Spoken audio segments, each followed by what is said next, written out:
Et justement, l'étape 8, c'est y mettre du cœur. C'est-à-dire, quand je parlais d'intention tout à l'heure, quelle est votre intention? Est-ce que c'est d'obtenir quelque chose ou au contraire, est-ce que c'est de soutenir, d'encourager, d'apporter quelque chose, de contribuer au bien-être de la personne, de contribuer à lui, l'aider à trouver une solution? C'est vraiment ça, dans cette coach attitude.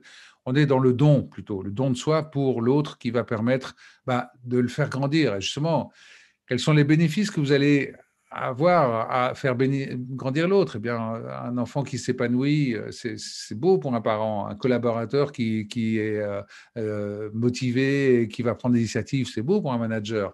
Des élèves qui s'aident entre eux, qui s'entraident, qui participent, qui sont en interaction avec le groupe classe et tout, c'est génial pour un enseignant. Et pour un soignant, un patient qui reprend le goût au sourire, qui reprend le goût à la vie, qui voit les choses différemment, c'est aussi une belle récompense. Donc, il y a beaucoup de bénéfices que vous allez avoir à faire grandir l'autre.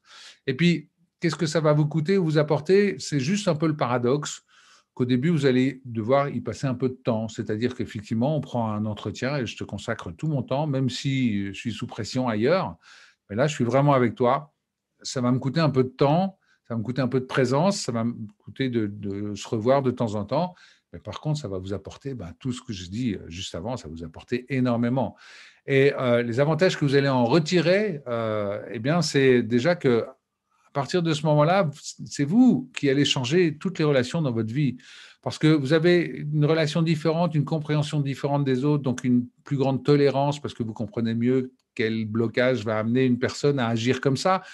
Et peut-être que vous allez pouvoir la conseiller, l'aider, et du coup, vous allez apaiser vos relations, vous allez créer un climat différent autour de vous. Donc, il y a énormément d'avantages à adopter cette coach attitude.